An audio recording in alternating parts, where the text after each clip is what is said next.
if you're a Airstream motorhome person, you'll recognize some of that. Turns out, when I thought I locked the door, I didn't. So the lock felt funny, which the lock is here. They're supposed to be here. It works like right there. See, it catches that little thing. And the next day I wanted to get into it, couldn't open it because I had broke off these two tabs.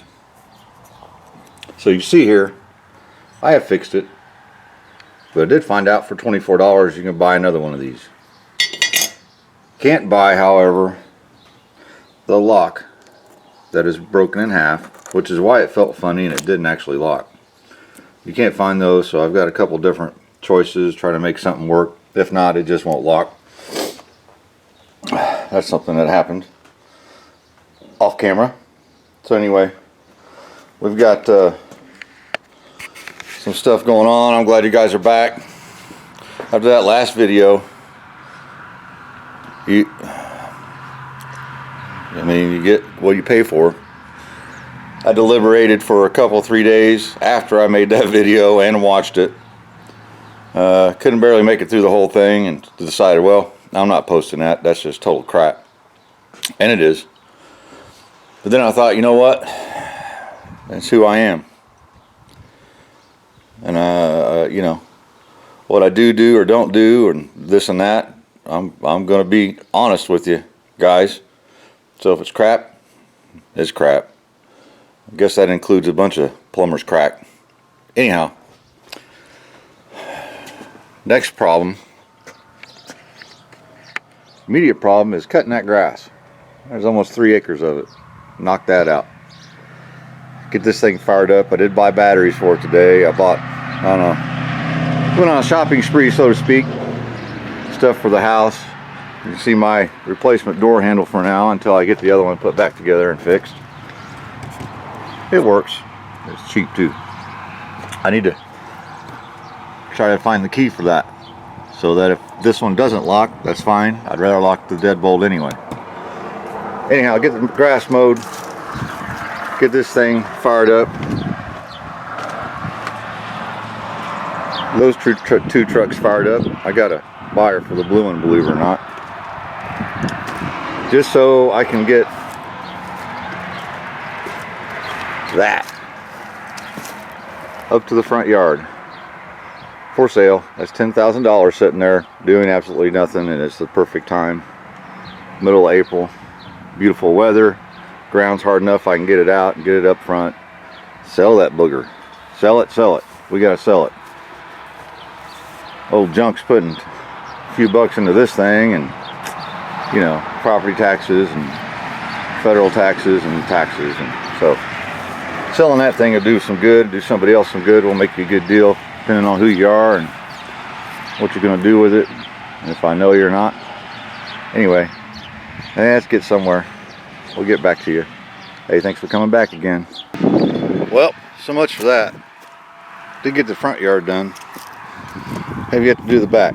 I noticed anytime you load this thing up after it got good and going, it would just start dropping a cylinder or whatever. So by looking at that spark plug, I'm sure you can see it because it's so bright I can't. You just see how clean, and there's absolutely no deposits on there. Actually, that looks lean to me by the color of those electrodes. So they're kind of a white blue. And I noticed there's a fuel filter down there. Not much fuel in it, yet the tank is half full. It's acted up before, and it seems like I put more gas in it than it ran just fine. So I believe we have a fuel pump issue or a fuel restriction issue. So probably what I'm going to do is go get some more gas, fill it up, put this plug in. If it doesn't act up anymore, then I know I'm just going to have to get me a pump. But anyway, reading spark plugs as a diagnostic tool. Well, did the backyard way thicker and gnarlier than the front yard. After I filled it up the rest of the way with gas, ran great, no problems.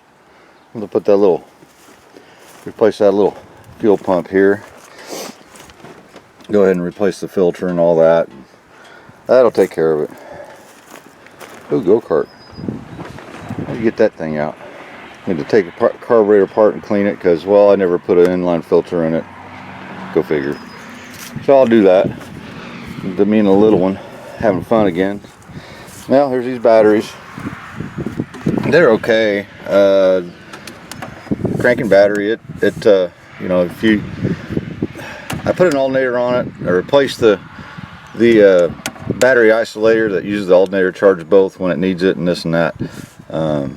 And when it wasn't charging the battery because it needed an alternator, it couldn't run about 10 minutes, shut it off, and it wouldn't start again. So I know this battery, it doesn't have the capacity of 800 cold cranking amps that it used to. I got something that's a little bit smaller, but that's what I found. 2018, 2015.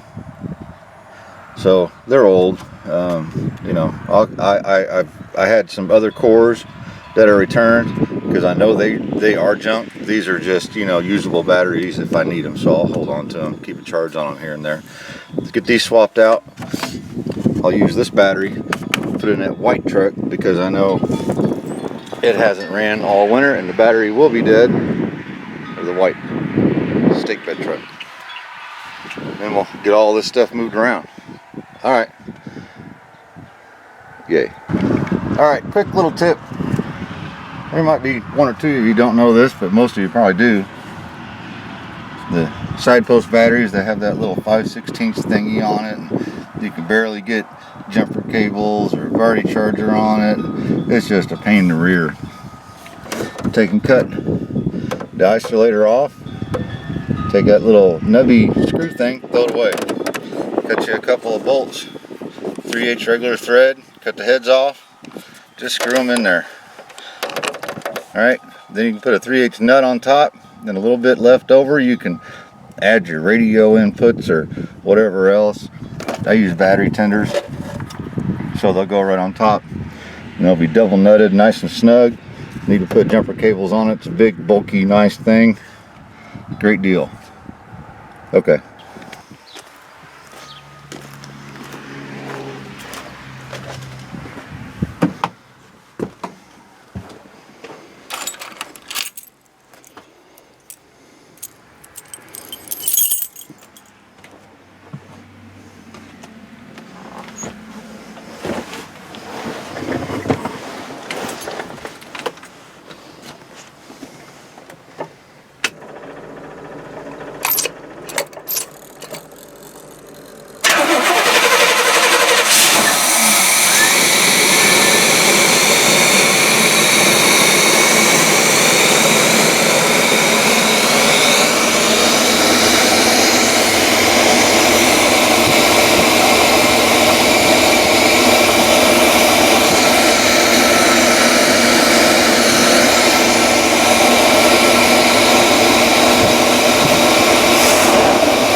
Alright, well,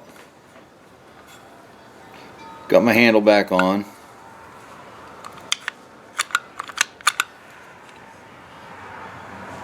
Now what I had to do, it's kind of hard to explain. I probably should have showed you before I put it all back together, but if you look inside there, there's our new lock cylinder, which the new lock cylinder looks like that. On the end, it has a little thing. Of course, it's about half as long as it needed to be. You know. So I used the second half of the broken off cylinder, ground it down, drilled a hole in it in a slot. And you really, it's going to be pretty tough to be in there and see it. But anyway, it indexes with the original one and this. Problem is, it flopped around too much. It wasn't stable, so I made a bushing and it pressed right inside that bushing to where it was inside the semicircle thing there. But then it flopped around too much, it wouldn't lock. It would unlock, but it wouldn't lock. It would, you know. So I built this little bracket, 2 screws that belonged in there anyway, and it holds it right in place. So now you see that it'll open. Turn the key that way.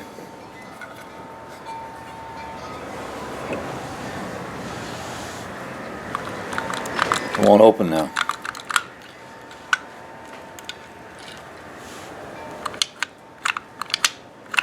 So it's a little bit on the janky side, but it works. Can't lock it from the inside, you know. So I'm sure that somehow or another it was meant to be able to do that. I don't care. It's got a deadbolt that locks from the inside. So while you're driving it, you're supposed to have that deadbolt locked anyhow. Security reasons. If you're in an iffy campground, you want to lock the door, lock it with a deadbolt. Problem is I don't have the key for the deadbolt. So I'll work on that, but at least now from the outside I can secure it, lock it up. And these aren't the toughest handles. They are, but they're not just pop metal. So if somebody really wanted to, you know, force their way in, they'll probably just break this handle off, you know. And if somehow I need to get in it, you probably put a drywall screw right in the middle of that cylinder, get something underneath it and pop that cylinder right out and go inside and turn the thing. It's not, you know, it could be just a little bit bigger, but well, let's get it put on the door, see how it works. It saved me $500 anyway, and from using a smaller handle and having to have a big plate outside the door, and it wouldn't look 1984. Well, that didn't last but a couple days. The thing is, the actuator thingy, the slider thingy that attaches to this with the spring, it moves too far forward for the little notch to line up. So I guess if you held it back just in the right place, I had a stop, the little metal spring stop I put inside of it to stop it. It just doesn't want to line up, so I think you could probably pull it back, lock it. So it kind of works, kind of don't. I'll probably make some other way of locking it. I don't have a key for this. Doesn't look like it's real easy to get apart and all that. So for now, this might do, or I'll come up with a lever or sneaky system, something underneath to lock and unlock the deadbolt. You know, as long as I can get in it. That's the main thing. Kind of looking like Sanford and Son around here. I'm going to try to get these, you know. Okay, let me catch you up. It's probably going to rain, so. Brakes, right? Repacked wheel bearings on both sides, rotors, pads, hydro boost. And if you look at that master cylinder, later I'll show you why I'm replacing it. It just looks cruddy, right? Wait till you see the inside. Anyway, new master boost, new rebuilt one. Kind of hard to find. I found one, put it on. I'm going to show you guys a trick, because I got to thinking that not a lot of people know this, and I've seen other people that, being in the car fixing business, don't know this, so I thought maybe I'd share it. Master cylinder, and a lot of guys want to bench bleed them, which that's cool. Run your little tubes and, you know, whatnots and all that. Well, this one happens to come with plugs that screw in. You can see them in there. You can see one of them. The other one's down there. And it also comes with these. If all I had were these, I could almost do the same trick. Most of the time you can. I just don't have a big enough bench vise.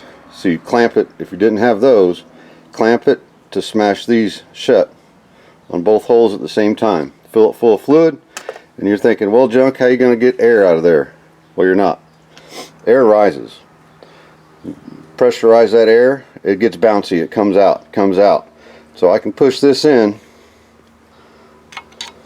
just like I was bench bleeding. Let's hope I don't make a mess.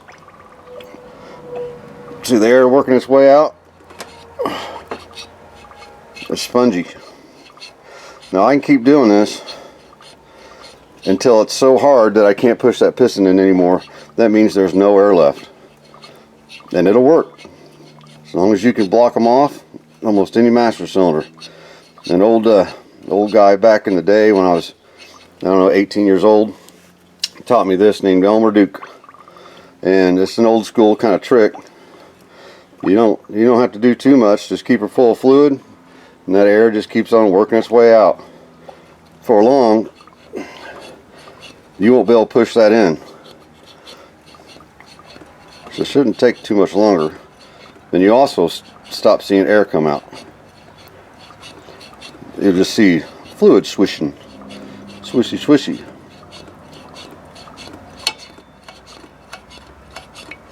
I'm just hoping my cheesy little bench vise doesn't let go and I make a big mess. Hey, it's alright. I'm just pushing against my beer cheese belly.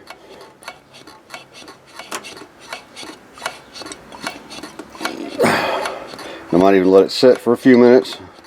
And like I said, all the fluid's going to go underneath the air and it's going to work its way out. Another thing you can do too, believe it or not, put it on the car, truck, whatever it is, fill it up, put the lid on it, and pump the crap out of it. Just let it set a few seconds between pumps, and that air will come out. Is it the, I don't know, the best way? It is the easiest way, the less messy way. Same thing with clutch master cylinders that are hydraulic. You can pump the crap out of the clutch and not have to bleed nothing on most models. Some you're not going to get the air out, but I know on the Chrysler, Dodge, Ram products it works. Jeeps, yeah, I'll work on Jeeps. Don't tell people. I'm not helping you on your Jeep. We're about there, because see, I can only push it just a little bit.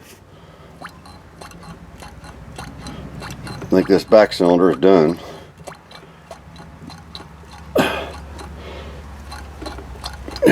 You see, I can only move it that much. So we're getting there. Alright, you get the point, right? It's getting kind of hard on my belly. That's about it, really. Alright, we get this thing on. I get the old one off. I'm going to show you why I'm replacing it. Alright, master cylinder's on. Gravity bleeding. Seems like it's still dripping. There you go. I'm going to flush all the brake system out best I can with new fluid. Master cylinder's on. You can see how the lines come in from the inside out. The Hydro Boost, this is the only one you can get to. The rest of them are over there. Then it goes through this big bracket that's bolted on in 1,300 different ways with a collar nut that goes on and a snap ring. And of course there's your push rod right there to the pedal. Interesting system. It's a little bit of a bear to work on, you know, but it's done with, and I know it'll be safe when I'm done. Now what else I have to replace, it's hard to say, but anyhow, here's the old master cylinder and I'll show you why. See the crystallization in there, all this stuff. What that is, because this body is aluminum, this brake fluid is so old, and a lot of people don't realize brake fluid absorbs moisture. So if it was only brake fluid, it wouldn't be corroding on the inside. Well, that's a lot of moisture. That's why they tell you flush your brake fluid every 5 years, 50,000 miles. Even though this is sealed, it's not really sealed. It still will absorb moisture. And that's the corrosion of the moisture with the aluminum. So all that stuff, and of course you see the little filters, that go down in there, they're all not, you know, they're all ate up and not where they're supposed to be, you know. So I'm going to, like I said, replace the master cylinder. You know, another 90 bucks. Hey, it's worth it. And that's why I'm flushing this whole system out best I can. You know, we want fresh brake fluid. Brake fluid that has moisture in it has a much lower boiling point. So keep that in mind too. The moisture will boil where the brake clean or brake fluid won't. You know, there's old Mr. Hydro Boost bypassing pressure. Like I told my old buddy Ralph, said, hey man, you know, all this is going to be worth it because I'm going to save a lot on underwear costs. All right, see ya. All right, well, I'm not sure what happened in that video that you just watched. I guess I'll know once I edit it. You guys know I don't edit much, scene by scene by scene, and I don't really care if it shows butt crack or whatever, right? Been out in the old motorhome a couple times since the last scene, and this part I've had a great time. Thing's a beast. The family loves it. Haven't had any issues. We haven't gone really cross country or anything, but maybe one day. Got a few things to fix here and there, but just want to let you guys know that, you know, there ain't too much else to show on it. You know, there might be for some repairs if I think you'd think it's interesting. Other than that, we'll call this a video. Then we'll turn around and start the next video over here behind this little garden shed. There's a bit of a surprise. My wife thought it was a surprise, you know. So anyhow, glad you guys came back to hang out. If you made it this far, man, you've got to be a good friend of mine. We'll see you guys on the next one. Pay attention, it's going to be fun. Happy Airstreaming.